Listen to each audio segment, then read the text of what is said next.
that's me here. Let's go ahead and catch up to Love and Hip Hop New York episode 2. So y'all know at Remy and Papoose' celebration event, you have Chrissy walking in with Kim Bella. Do you hear what I say? Okay, or shall I say Kim Bella walking in with Chrissy? Okay, Yandy is shook as hell. She didn't know what to do. She was shook for 2 reasons. One, she was shook as fuck because Chrissy showed up in the place. 2, she was shook as fuck that she walked in with Kim Bella, and she's like, "Where they do that at? What?" So, girl, she didn't know how to act. Chrissy walked over there to the table and stood up next to her and was like, "Girl, it's been a long time, honey. I ain't gonna hit you, bitch. Not this time. Not right now, okay? But it's been a long time, ho." Yandy couldn't do shit but smile and nod. Chrissy still has an issue with Yandy because she feel like years ago Yandy was doing too much, okay? Yandy was doing too much. And I felt like it amplified over the years. Like I said, I have a love and hate with Yandy. Sometimes she thinks she the big boss chick. And then I feel like it's sometimes when she should exercise that, and then sometimes I just feel like, bitch, you doing too much, okay? You trying to overcompensate or something, girl. I don't know what it is, but you, Mariah, okay? Like, it's something about it, girl. Chrissy tells Yandy that, you came at me a certain way, and a few years ago. I didn't like that. I felt like your ass was out of pocket. You was out of line. And I feel like we could get back cool if you're on a certain, like, wave, like the old Yandy. And Yandy's like, "Well, bitch, I'm sorry, you're going to have to get used to the new Yandy because I can't guarantee you I'm going to go that far back, okay? I done had kids since then. I'm a grown-ass woman, okay? I've been on this show. I didn't leave the show, Y'all allowed me to get my coin up. And, girl, like, I just can't. I'm not the same person, okay? I'm a whole new person, so you're going to have to rock with it. Lean with it, rock with it, girl, because this is who I am." Meanwhile, Safari and Erica, they arrive at their wedding location, and it looks really, really nice. It looks really, really nice. Chrissy and Kimbella decide they're going to catch up, okay? This is after the event. They're going to catch up. They're going to have something to eat. And she tells Kimbella, like, "Girl, well, I want you to listen. I done invited somebody." And she like, "Well, girl, who did you invite?" She was like, "Girl, I invited Jonathan." And Kimbella's like, "Oh, bitch, no, you did." She was like, "Yes, I did. And I think it's going to be fine," or whatever. Jonathan walks up. He hugs both of the ladies. Kimbella tells him she just felt like he be picking a side or whatever. He be choosing Yandy over her when we're both friends. And he was like, "Yeah, but you got to understand when a friend isn't there, I feel the need that I need to speak up for them." You know what I'm saying? If they're absent, then I'm going to have to say something. And that's just what that is or whatever. He said, "But don't you know, like, if you weren't there, I would speak up for you?" And she's like, "No, I don't know that." You know what I'm saying? Because you never showed me that. He was like, "I would do that for you if you weren't there. I would speak up for you." She's like, "Okay, we gonna see. All right." Jonathan says, "But that's enough about me, honey. That's enough about me. I want to know what the hell going on with y'all two, because I was shocked to see y'all together." Okay, again, Chrissy mentions, the Jewel situation and how much love she got for Jewel, so she felt the need that she needs to, consult with Kimbella so that they can get back on one accord and move forward from there. Chrissy says, but when it comes to Yandy, Yandy is a motherfucking mess. Yeah, I said what I said, okay? She's a mess. I ain't got time for it. Besides that, I'm trying to do some other stuff, okay? I got this women's millionaire club or whatever I'm doing, regarding real estate. So that's just something I'm trying to focus on with women investing in themselves and their businesses. Like, I don't have time for all that other stuff. And Kimbella immediately bought into it, and she was like, "Girl, I'm in. Like, add me to the list because I want to be a part of what you got going on, okay?" Yandy and Sin decide they're going to catch up with each other. Sin discusses how she feels as though Joe is a hoe and how he won't own his SHI. And Yandy's like, "Girl, I just really need you to get to a place where you're going to have to be okay with not getting the apology that you thought that you would get, okay? Not getting the acknowledgement to situations that you thought that you would get. And I just really want you to press forward with that, okay?" Rich decides that he's going to show up. They start having small talk or whatever. Conversation comes up about Chrissy. Yandy says she feels as though Chrissy did not want her to glow up to be who she was. Like, it was cool when she was the help, but now that she's trying to glow up and be more, they weren't really feeling that. They didn't want her to be more than what she was in the position that she was in. And that's the beef that Chrissy has with her. Rich says, "It's all good though. We all grown now. We can move past that." And Yandy's like, "Yeah, we are all grown because we saw you over there dapping it up with Safari. Like, what's that?" He was like, "Yeah, my mans was cool, shook his hand. I ain't really on that no more. But when I tried to shake Shorty's hand, Shorty wasn't trying to shake my hand. And like I said, she ain't got to do shit. Okay? Like I said, whenever you ever since you were not with her, all you did was clown her ass. And even when you were with her, you was a clown ass nigga. So it did not matter. It is what it is, and she ain't rocking with you, and we gonna move on from there. Right? So they started to kind of talk about the whole situation between Erica and Safari, and Rich is like, are you going to the wedding? And Yandy's like, why would I go to the wedding when the wife don't really talk to me? She don't even like me like that. Like, me and Safari was cool, but ever since he got with her, I don't know. I don't blame Safari. I really don't, because if this is supposed to be his wife, somebody that's carrying his child, and y'all niggas don't fuck with him, why would he just come around y'all like that? And y'all gonna make him feel uncomfortable about the situation that he's in. Shit, y'all niggas had an issue last year when he brought Erica on a damn trip, and true enough, for them to say like, oh, you know, I think it's for social media and this and that. That man was dating this girl before anybody else even fucking knew. They was keeping their relationship on the low. And I feel like people just think that it's fake now, because now y'all are just now becoming aware to the shit.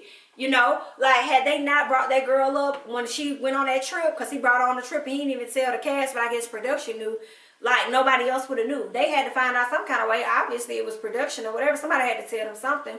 So that's just how I see it. I feel like the relationship is real, and they were trying to hide it from everybody. They didn't really want everybody in it. Just like she tried to hide their goddamn pregnancy, and then whoop, there it is.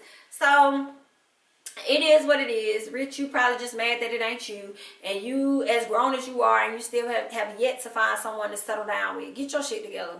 But I guess you can't find nobody to settle down with, because nobody wants to inherit your child support debt. But okay. Then they say Safari feels, then Rich says, I feel like Safari wants to be married by any means. And if he do, okay, he wants to be married by any means, because at one point he had proposed to another girl with the same way he was going to propose to Erica, and whoop-de-whoop and all this other bullshit, right?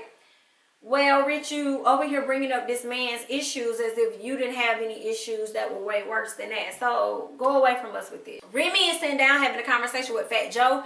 Fat Joe just tried to pretty much encourage her, like, fuck what everybody else doing. You got fans. Get out there and do what you need to do. She's like, well, it's kind of difficult because I think she's worried about sales and stuff like that, or not being supported like she may want to, because sex sells right now, showing your flesh, showing off your skin, showing your breast, ass, all this other shit. That's what's selling at this point. And it's sad that we have to show all that just for people to buy into what the fuck we got going on, okay? So okay.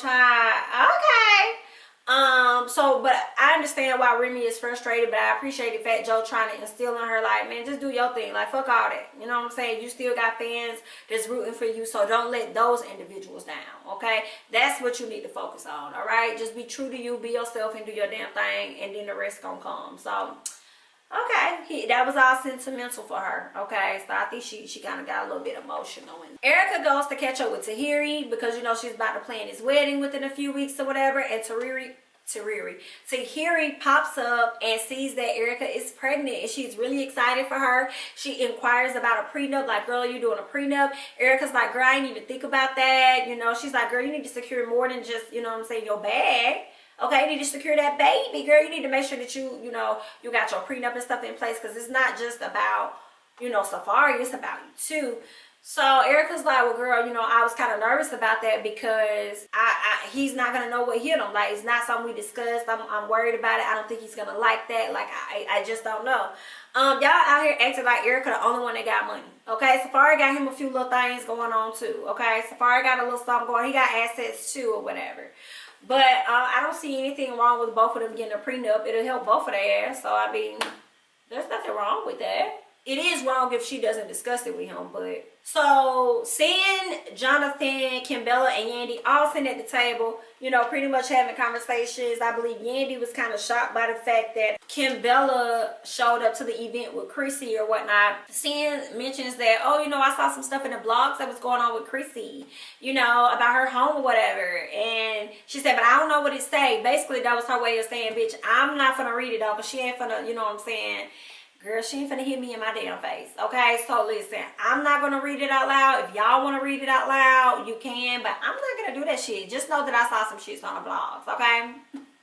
So Yandy said, well, girl, I'll read it, because I ain't scared, because I know she ain't gonna touch me, okay? Mona's not gonna let that happen. So Yandy starts reading off the information. And then as she's reading it, Kimbella's really not here for it. She really doesn't want to be a part of that.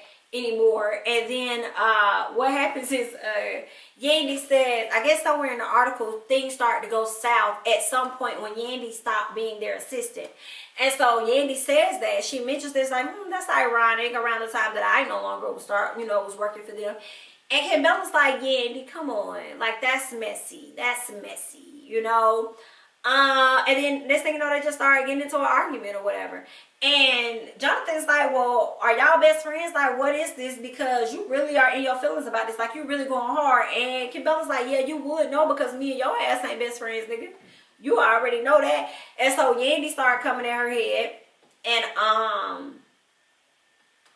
Jonathan says, are you afraid she gonna bust you in the head again? Jonathan said, so Camilla, you must really be afraid that she gonna bust you in the head again. And she's like, no, but that's why you ain't my friend, bitch, because you did not defend me.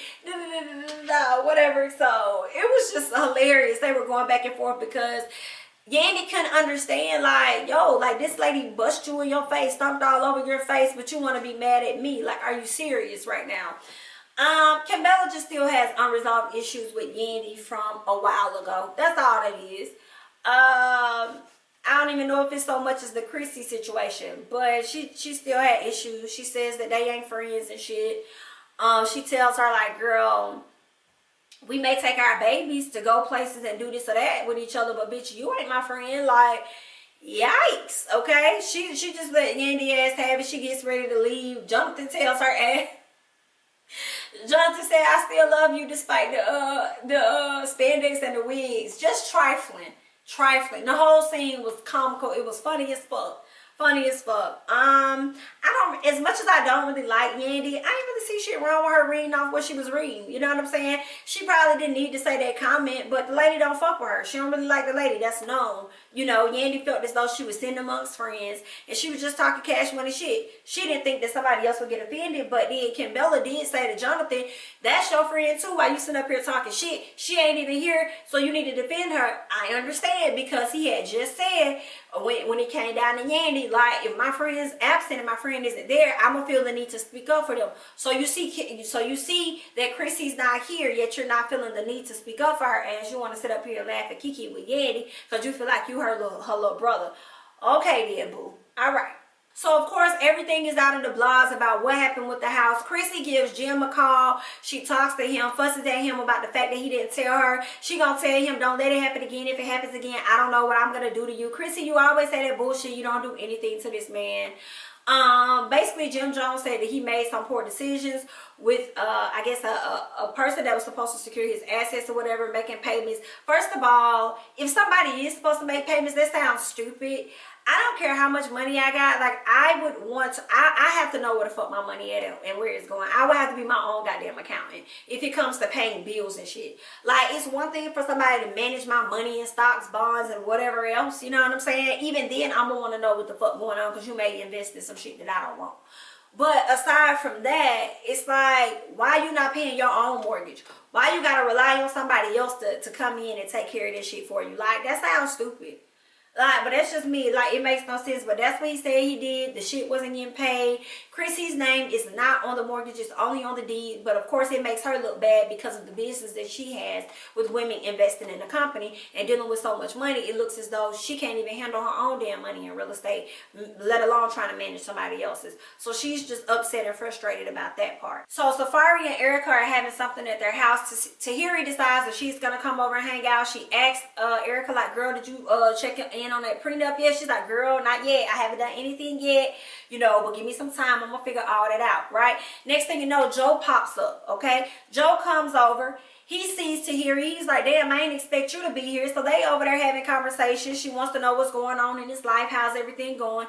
He talks about, you know, him acknowledging some of the wrong that he's done in life. And she's like, I'm glad that you did, because when it came down to us, you never seemed to know what the fuck was going on over here. Okay, you always had issues or whatever. So, long story short, you know, they're going to try to connect with each other and just see how each other doing and go from there. Chrissy is in the car with her partner. Her partner is like, listen, this is all cute, kiki, kaka, all this other shit. Listen, Tell me what the hell going on with the house, right? She breaks down the story about what's going on with the house, the bad decision that Jim Jones made, that everything is on Jim. It has nothing to do with her because, once again, her name is on the deed, it's not on the mortgage, but it's going to look bad on her.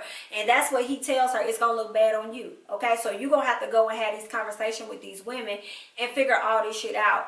And once you have this event, tell them, like, expose the truth to them so that they're aware and that they know that.